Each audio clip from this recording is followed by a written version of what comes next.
Hello everybody and welcome to Cinema Savvy. It's myself George, and today I'm bringing you a very different video, something brand new, something I've not done before. Not only is it me talking to a camera for a change and not on the webcam, so you can actually see some stuff behind me which looks lovely and nice. I'm going to be doing a bit of a countdown video. So of course Batman comes out 4 weeks today, Friday the 4th of March, and I'm going to recommend 10 films for you guys to watch at home. Now these are 10 films, they're not going to include Batman films, they're not going to be connected to it, that you have to see X, Y, and Z. Of course, we know that the Batman is a reboot. Tickets do go on sale, of course, on the 10th of February. But what I'm going to do, I'm going to be suggesting some films for you to watch if you're completely new to it, if you've never seen a film that the director might have done some of the cast or certain tones and whatnot. So I'm going to be recommending 10 films to watch. And what I want to hear from you guys as well, if you do see any of these, if you have seen some of these, I'm sure some of you will, I want you to comment some recommendations as well, some of the films you think people should be watching in the lead up to this film. As I said, it's the first Batman film in just under 10 years, not including Batman v Superman, his own solo film. Of course, we've got Rob Pattinson, the reboot. So as always, I want you guys to hit that subscribe button, comment your thoughts, hit the like button. We're working towards some channel goals. We're excited to do so. Things are going to be changing on the channel. We've got some new review formats, we've got some new series starting up, and we're going to be building up to the Batman every week. We've got a couple of other videos planned which we'll have more details on the next couple of weeks, but we might as well get to it, starting up with the first recommendation. All right. Easy. Easy. All right.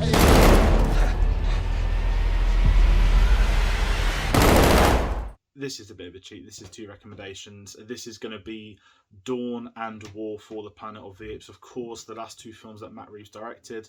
Now, a lot of you will have seen these, no doubt, over the last few years. They are phenomenal. And of course, he only directed 2 out of the 3 in the Apes trilogy. Probably one of the best trilogies of the last 10 years, if you can even count that many on a list. But easily 2 of the best films, blockbusters that you didn't expect to have so much character, so much drama, and when you did get action, it was stunning. And when the decisions came out that Matt Reeves was going to be working on a Batman film, before it was a reboot, when it was the DCEU, a lot of people were excited, and it is because of these 2 films. So they're going to be the first 2 recommendations. Now, when you do watch these, you'll notice a couple of familiar things. Of course, it goes without saying, Andy Serkis appears in those, playing the role of Caesar. Those performances are some of the best we've ever had in motion capture, and he's going to be in the Batman playing Alfred, of course. And keep your ears listening, because Michael Giacchino is also on the soundtrack duty to those films. He's released the Batman theme for everyone to listen to, and I believe at the time of this video coming out today, you'll be able to listen to the Riddler theme, but I'm going to go in cold. I'm going to try and avoid listening to that one. So, as I said, that's 2 films, 2 easy ones to start you on the journey for the Batman coming out in 4 weeks. Now, the third film I'm going to recommend is one that's actually very, very recent, and one that some people will be very surprised I'm not going to recommend. This is, of course, Dune, directed by Denis Villeneuve. This came out last year, of course. It's just come out in home release for you guys to watch at home in the UK on Blu-ray. But the main reason I'm picking this is actually because of the cinematography. It's being done by Greg Fraser. Now, if you are unfamiliar with Greg Fraser's work, he's a superb cinematographer, and the main reason I'm going with this one, not just because it's his most recent film that he's likely to get an Oscar nomination for, this is by a country mile one of the most beautiful films I've ever seen. From the deserts of the dunes, of what he's able to do on set, in picture, let alone CGI stuff with it, is absolute phenomenal cinematography by him. And one of the things a lot of people have noticed from the trailers for the Batman is how good that looks. That it's the fact that you can spot nice cinematography in a trailer. And I know that cinematography has become a really overhyped sort of thing in the last few years. People just think it's the framing, they're ignoring lighting and all these other aspects. Is something that a lot of people are really excited for. And I do recommend that if you haven't already seen it. It's easily the best film of the year last year for me. So that's going to be my 3rd recommendation. Now, 4th recommendation, I'm going in with another Greg Fraser film, one that you can actually see behind me on a poster. This is, of course, Rogue One, directed by Gareth Edwards. Now, this is a film that we've spoken about for many times on this channel, and I absolutely love this film. I'll be revisiting it very soon for a video that you might see coming up in May time. However, you might be thinking, why is he gone for Dune? Why is he gone for this as well?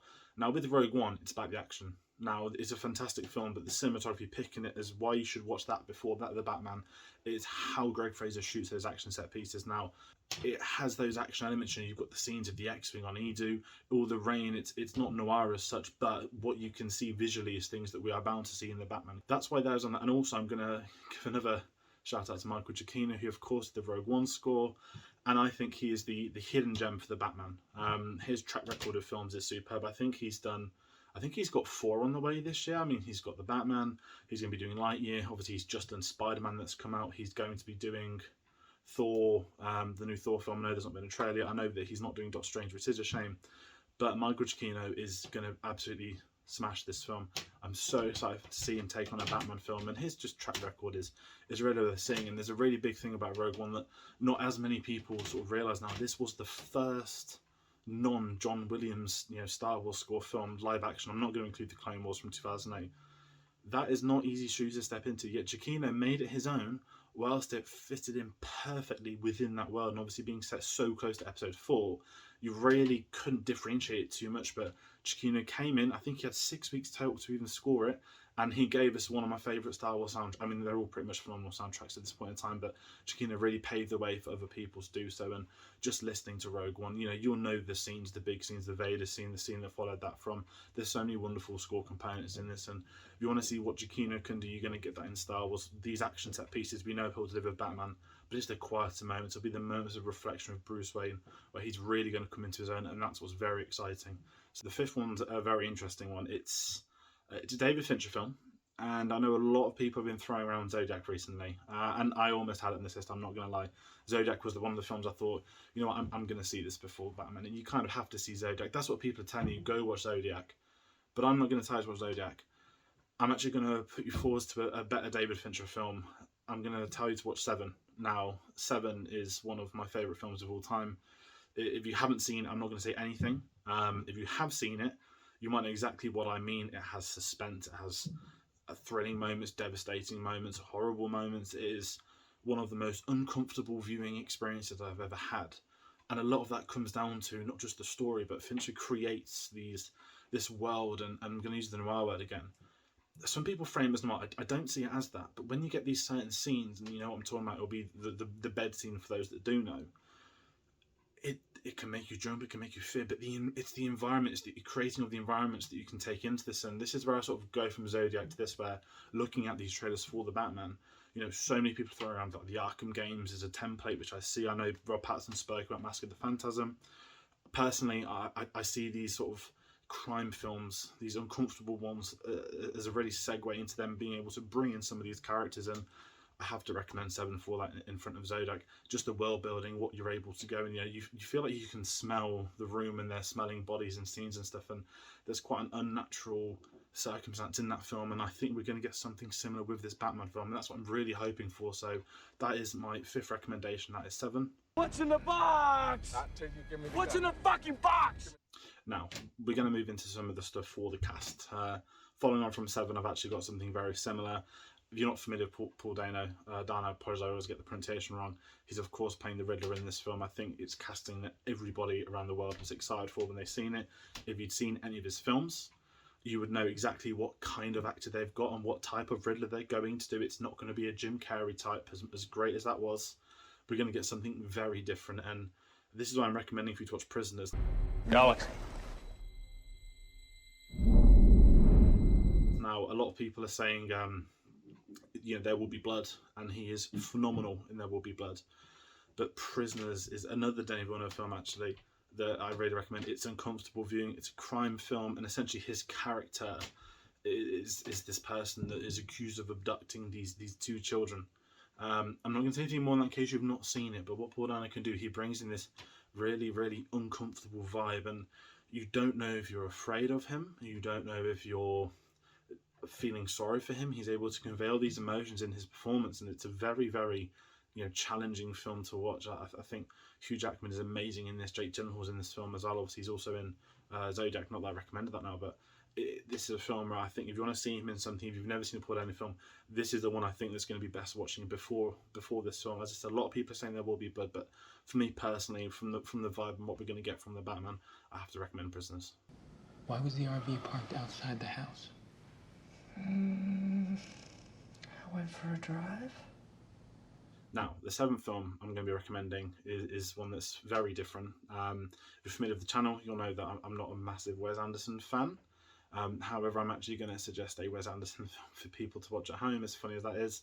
This is, of course, The French Dispatch. Lieutenant Nescaffier.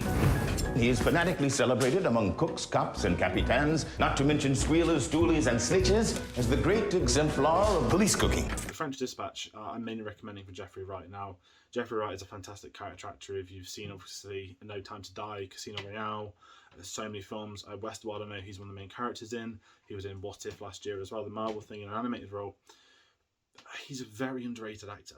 And when you've got the character of Commissioner Gordon, I think now we're living in this sort of post-Gary Oldman world. That sounds really weird. He made it his own. What we're going to get with Jeffrey Wright is something similar. They've already said that he's not going to be playing, Commissioner Gordon from the get-go.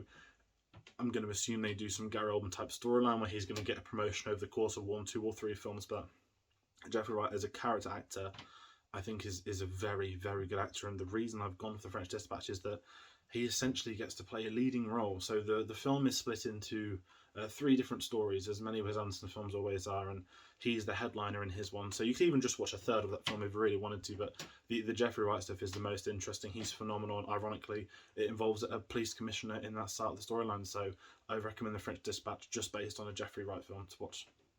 Okay, number 8 is a film that I'm very new to. It's a film I've wanted to see for a very long time. If you're familiar with Rick Famuyiwa, who of course directed a couple of episodes of The Mandalorian, I think chapters 2, 7, and 15 or something. I can't tell you which 3, but 2 of them are fantastic episodes, and this is where I'm going to come in with this one. The film that he did is called Dope. It came out in 2015. Now, the reason I'm recommending this is because Zoe Kravitz is in this film, and if you're not familiar with Zoe Kravitz, of course, she's been in a few films, not many though, and I think a lot of people do get a mix of other actors, but she hasn't been in an awful amount of films. However, the reason I've gone with Dope is because she's in very much a minor role, a supporting role. However, she is a sort of a love interest for the leading character in the film, and I think what we're going to get with this Batman film is, we've seen her over the trailers.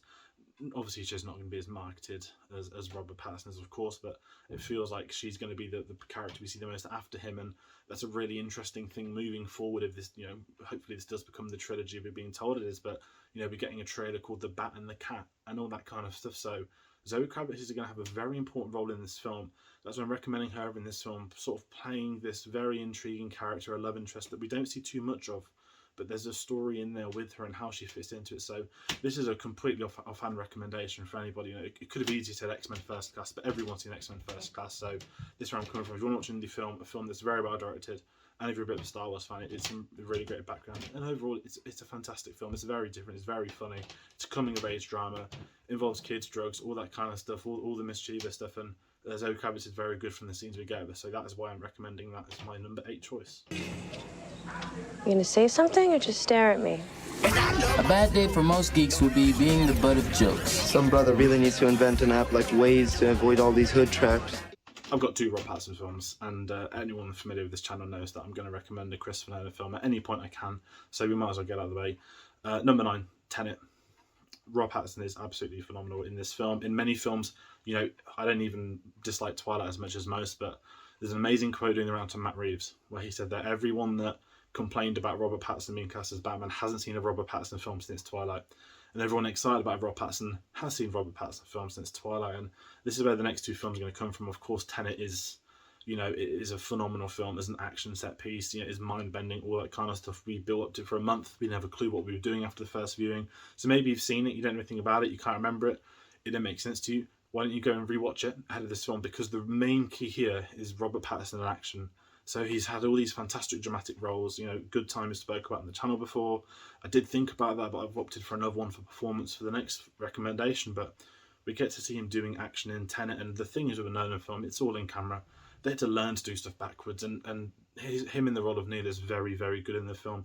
Actually, very sympathetic character. If you know the ending, you'll of course know potentially what his character did. He's got a very interesting setup. But if you haven't seen it and you're curious about seeing Pattinson in action, do it. There's the car chase. There's so many great scenes. He gets his own moments, and he's very charismatic as well. And a lot of people would joke saying he played a young Nolan in that film.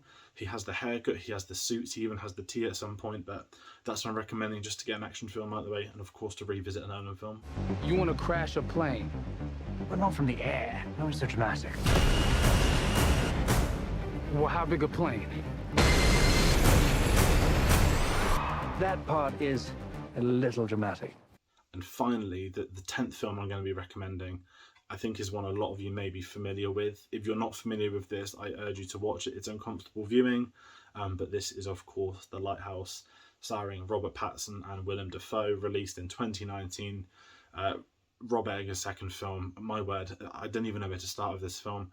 You know, I've picked this because it is not like Batman at all. You know, this is black and white. It's two actors. It's set in a lighthouse, for those that are unfamiliar with the setup, and it's about someone's descent into madness. And the irony with this is that he's playing Bruce Wayne, the tortured soul, the character that's, you know, lost everything, and he's, from what they're telling us, he's going to be, you know, living in like a rundown Wayne manor.